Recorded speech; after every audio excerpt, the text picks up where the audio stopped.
কি হবে বেঁচে থেকে? কি হবে ছাত্র সেজে চুমু খেয়ে সরেদ খানা, যদি হয় বিদ্যালয়টা পরিমণিদের আড্ডাখানা।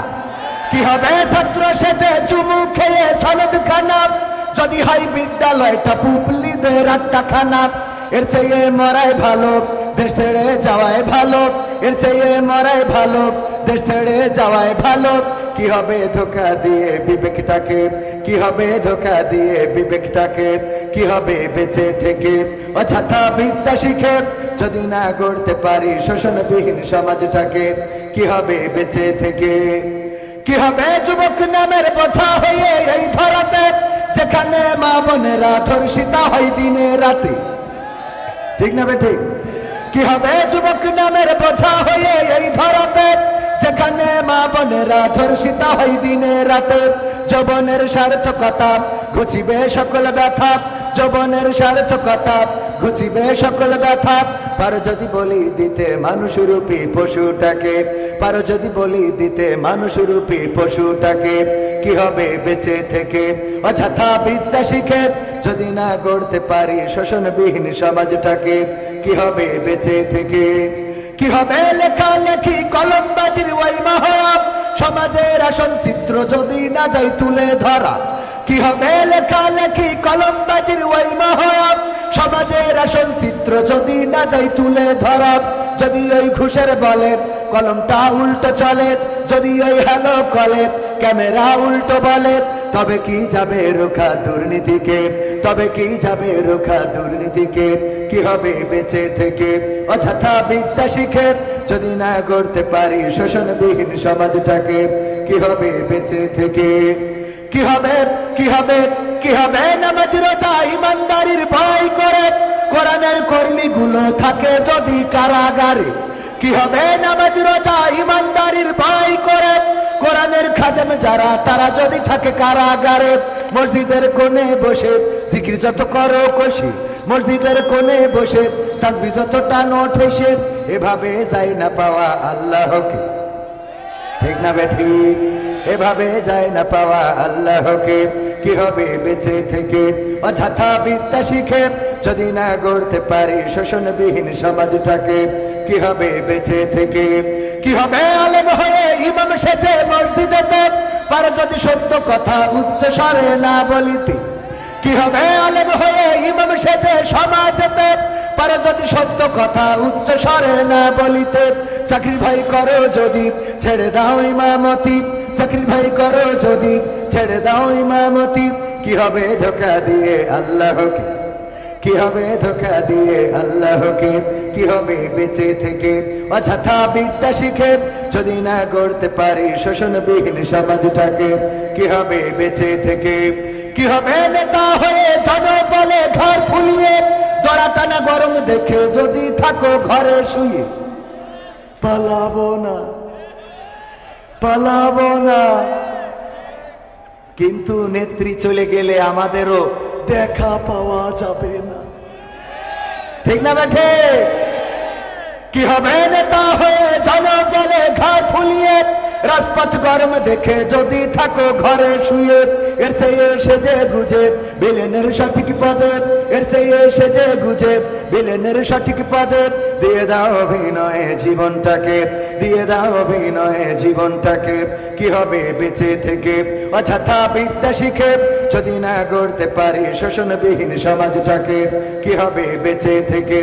কি হবে আকাশ ছোঁয়া বিলাসবহুল বাড়ি গাড়ি, না খেয়ে কত মানুষ পরপারে দিচ্ছে পাড়ি? কি হবে আকাশ ছোঁয়া বিলাসবহুল বাড়ি গাড়ি, না খেয়ে কত মানুষ পরপারে দিচ্ছে পাড়ি?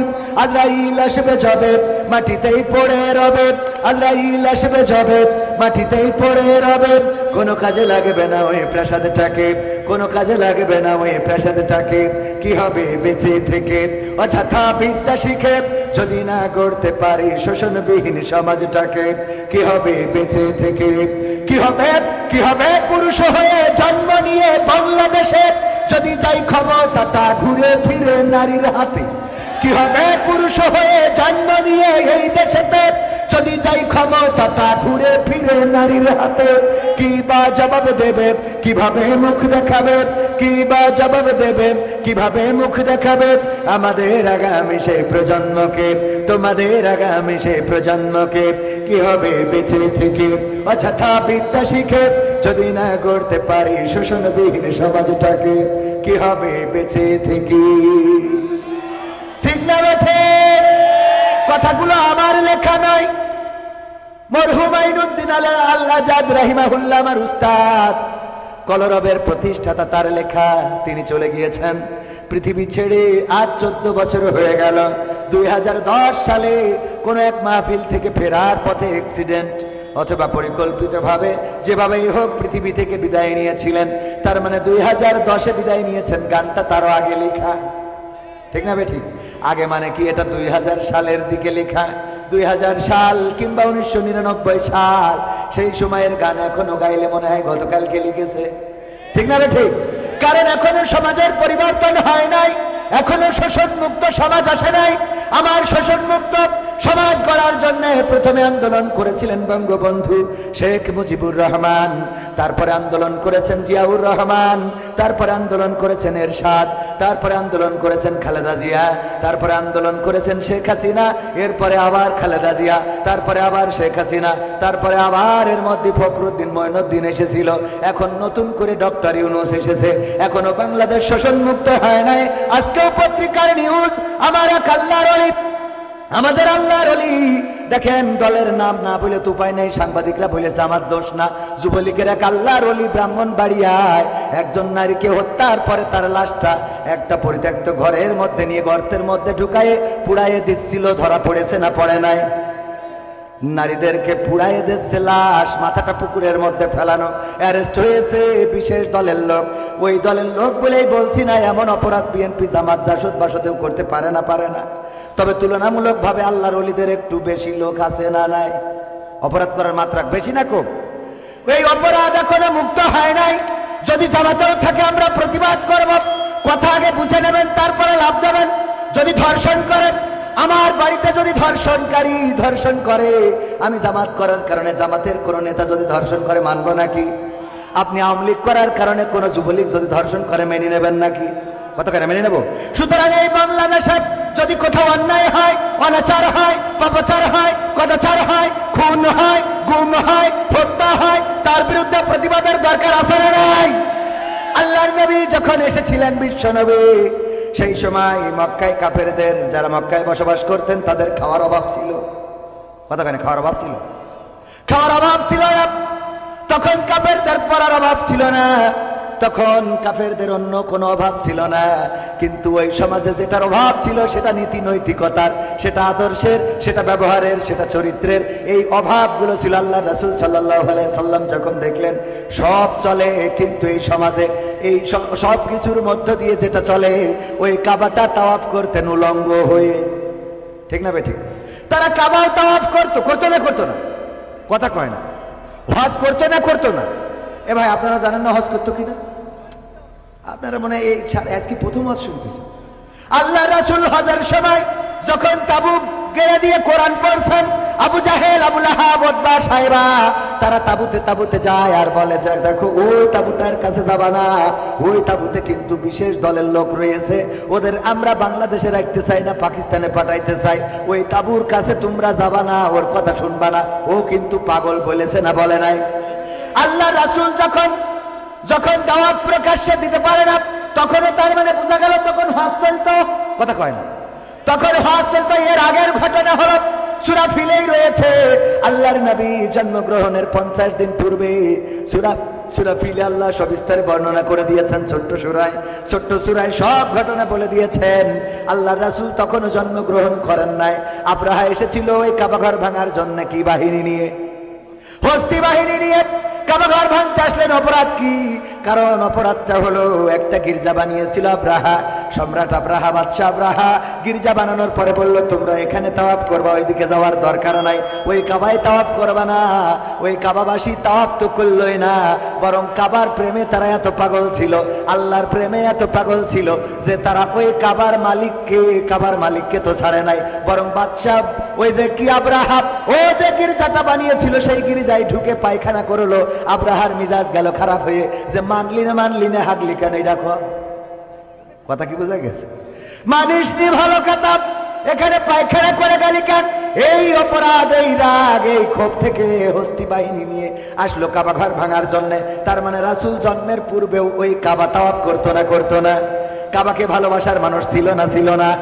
কথা কয় না, ছিল না? ছিল না? ছিল মানে কি? রাসূলের দাদা, রাসূলের চাচা, রাসূলের আব্বার নামও আব্দুল্লাহ। আব্দুল্লাহ মানে গোলামটা কার?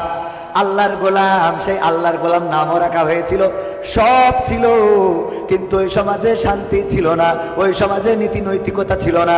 সকালবেলায় বিবাহ করে বিকাল বেলায় তালাক দিত, ইচ্ছা মতো 5 জন 7 জন 10 জন বিয়ে করত, বউ যাকে মন চাই তাকেই বিয়ে করত, এমনকি নিজের বোনকেও বিয়ে করতে তারা কার্পণ্য বোধ করতো না।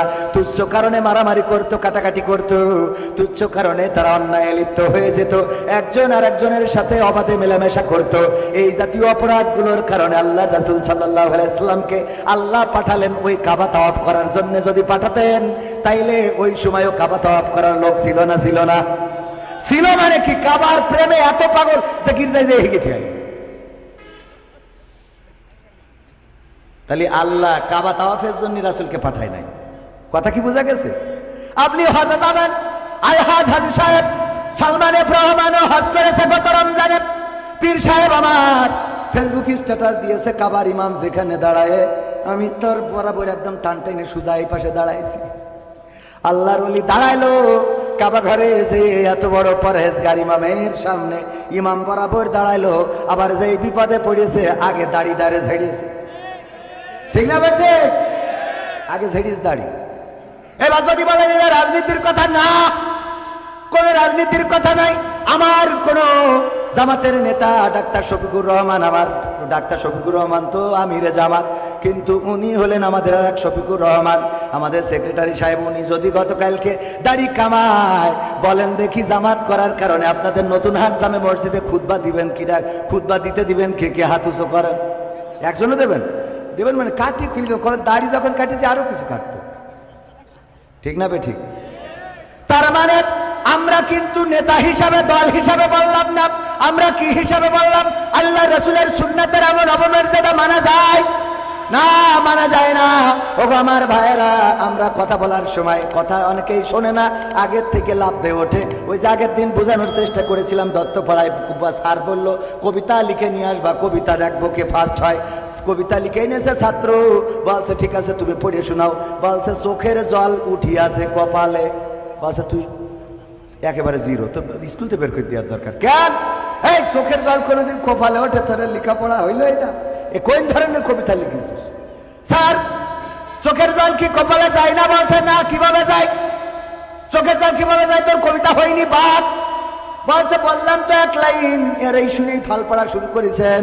পরের লাইনটা শোনেন কি বলতেছে, পা দুটো বাঁধা ছিল কদমের ডালে। পা যদি উল্টো করে বাঁধা থাকে তাহলে চোখের জল তো কপালেই আসে। ঠিক না বেঠে? স্যার বলছে ঠিক আছে 100-তে 100। বলছে পরের লাইন না শুনে উনি তো আমার জিরো মেরে দিয়েছিল। কথা কি বোঝা গেছে? এই জন্য কথা শুনতে হবে ভালো করে, খেয়াল করে শুনবেন, তাহলে বুঝতে পারবেন। যদি খেয়াল করে না শোনেন তাইলে অমনি লাফালাফি শুরু করে দেবেন। আমার আল্লাহ বললেন, ইয়া আইয়ুহাল্লাযীনা আমানু লিমা তাকুলুনা মা লা তাফআলুন। কথাটা কার? অর্থটা কি? আল্লাহ বললেন, ও ইমানদারেরা শোনো, আল্লাহর ওলিরা, পরহেজগারেরা শোনো, তোমাদের বলি শোনো, এমন কথা তোমরা কেন বলো যা তোমরা কাজে পরিণত করো না। আল্লাহ এর পরের আয়াতে বলছে, কাবুরা মাকতান ইনদাল্লাহি আন তাকুলু মা লা তাফআলুন। আল্লাহর কাছে এটা অত্যন্ত অপছন্দের, অত্যন্ত ঘৃণার যে তোমরা মুখে যা বলো কাজে তা পরিণত করো। কথা কয় না? এই যে আয়াত, এই আয়াতের ব্যাখ্যা করতেছে আমি খুঁজে পেলাম, এমপিরা সব কোথায় গেল, মন্ত্রীরা সব কোথায় গেল, কোথায় কাদের কাকা? তাদের সারা দেশটা এখন লাগে ফাঁকা ফাঁকা। পালাবো না, পালাবো না, প্রয়োজন হলে ফখরুলের বাসায় গিয়ে উঠবো। ঠাকুরগাঁওয়ে বাসা আছে না? জায়গা দেবে? দেখেন এইবার আপনারা বোঝেন কেন বললাম এই কথা। পালাবে না চাই না তবু দেখা, তাদের সারা দেশটা এখন লাগে ফাঁকা ফাঁকা। ও আমার ভাইরা, আল্লাহ বলছে ইয়া আইয়ুহাল্লাযীনা আমানু লিমা তাকুলুনা মা লা তাফআলুন। ও ঈমানদাররা, আল্লাহর ওলিরা, পীর সাহেবরা, শোনো, এমন কোন কথা বলো না যা তোমরা কাজে পরিণত করো না। কাবুরা মাকতান ইনদাল্লাহি আন তাকুলু মা লা তাফআলুন। আল্লাহর কাছে এটা অত্যন্ত অপছন্দের, অতিশয় অপছন্দের, ঘৃণার, ক্রোধের যে তোমরা যা বলো তা কাজে পরিণত করো না। দেখেন আমাদের নেতা বলল পালাবো না, এই কথা অপছন্দের কার? পালাইছে না পালাই নাই? তাইলে কোরআনের সাথে, কোরআনের কথার সাথে মিল আছে না নাই? এটা আল্লাহর অত্যন্ত অপছন্দের। এখন যদি বলেন হুজুর এই কথা বলা যাবে না, তাইলে কোরআন বলেছে আমি বলবো না কেন? তুমি বললে পালাবা না, ঠাকুর গায়ে যাবো, আমি সেখানে যেয়ে খোঁজ নিছি, যাইনি, আমি নিজে গেছি, সত্যি স্ট্যাটাস দিয়ে আছে ফেসবুকে, দেখি না। ওখানে গেলেন না, আবার বললেন পালাবেন না। এবার দেখেন পরহেজগার 80 রাকাত 90 রাকাত তাহাজ্জুদ না পড়ে আমার স্বামী ওসমান হাফিজাহুল্লাহ, উনি তো ঘুমাতে যান না। এই আল্লাহর ওলি, সে বলল খেলা হবে, খেলা হবে, আসো খেলবো। যেই ছাত্ররা খেলার জন্য দাঁড়াইলো সেই তো আল্লাহর ওলি নেই। তাহলে আল্লাহ বলছে কাবুরা মাকতান ইনদাল্লাহি আন তাকুলু মা লা তাফআলুন। ওগো স্বামী ওসমান এমন কথা কেন বলো? এই কথা তো আল্লাহর কাছে অত্যন্ত অপছন্দের, অত্যন্ত ঘৃণার, যে তোমরা মুখে যা বলো কাজে তা করো না। অথচ দেখেন অপর দিকে যারা বলেছে এই মাটি আমাদের সম্পদ, এটা তিতুমিরের মাটি, এটা শাহজালালের পুণ্যভূমি, এই জমিনে রক্ত ঝরেছে, আমার শহীদদের রক্ত লেগে আছে, 71-এ রক্ত দিয়েছি, এই জমিনে আল্লাহর ওলিরা ঘুমানো, এই জমিনকে অতন্ত্র প্রহরীর মতো পাহারা দেব। 1 ইঞ্চি মাটি, আমার বাংলার মাটি, কোনো দাদার হাতে ছেড়ে দেব না। বলেন দেখি ফাঁসির কাস্টে ঝুলাইছে, তাও কি পালাইছে কেউ? কথা কয় না পালাইছে কেউ? বরং মৃত্যুটাকে বরণ করেছে, হামলা হয়েছে, মামলা হয়েছে, এই দেশ ছাড়ে নাই, মাটি ছাড়ে নাই, এলাকা ছাড়ে নাই, বছরের পর বছর জেল জুলুম নির্যাতন সহ্য করেছে। কোরআনের পাখি দেলোয়ার হুসাইন সাইদি, দলমত নির্বিশেষে সবার প্রিয় মানুষ, এই প্রিয় মানুষটা কোরআনের পক্ষে কথা বলেছেন। আওয়ামী লীগেরাও তার ওয়াজ শোনেন, বিএনপি, জামাত, জাসদ, বাসদ, হেফাজত, সবাই তার ওয়াজ শোনে না, শোনে না? পালিয়েছেন কখনো? পালান্ত নাই, বরং আল্লাহর নবীকে যেমন প্রস্তাব দেওয়া হয়েছিল, বিশ্ব নবীকে বলল, কাফেরেরা বলল দেখো সে কি চায়, এই মক্কায় তো সব আছে, আমরা তার সব দেব, কি কি দেবে? আবু তালিবকে ডেকে বলল মুহাম্মদকে থামাও। কি থামাবো? কিভাবে থামাবো? বলল প্রস্তাব নিয়ে যাও 3টা। কয়টা? 3টা। 1 নম্বর, যদি সে ক্ষমতা চায় মক্কার প্রেসিডেন্ট বানাবো, যদি সে অর্থ চায় সবচেয়ে ধনী বানাবো, যদি সে নারী চায় তাইলে সবচেয়ে সুন্দরী নারীর সাথে বিয়ে করাবো, আর যদি বলে না 3টাই লাগবে একসাথে দিয়ে দেব, এর বিনিময়ে কালেমার দাওয়াত দেওয়া ছেড়ে দিতে হবে। আল্লাহর নবী সাল্লাল্লাহু আলাইহি সাল্লাম বললেন যে এই জন্যই আমি বসে আছি। কথা কয় না? কয় ঠিক? আল্লাহর নবী এই জন্যই বসেছিল? নাউজুবিল্লাহ, বলেন নাউজুবিল্লাহ।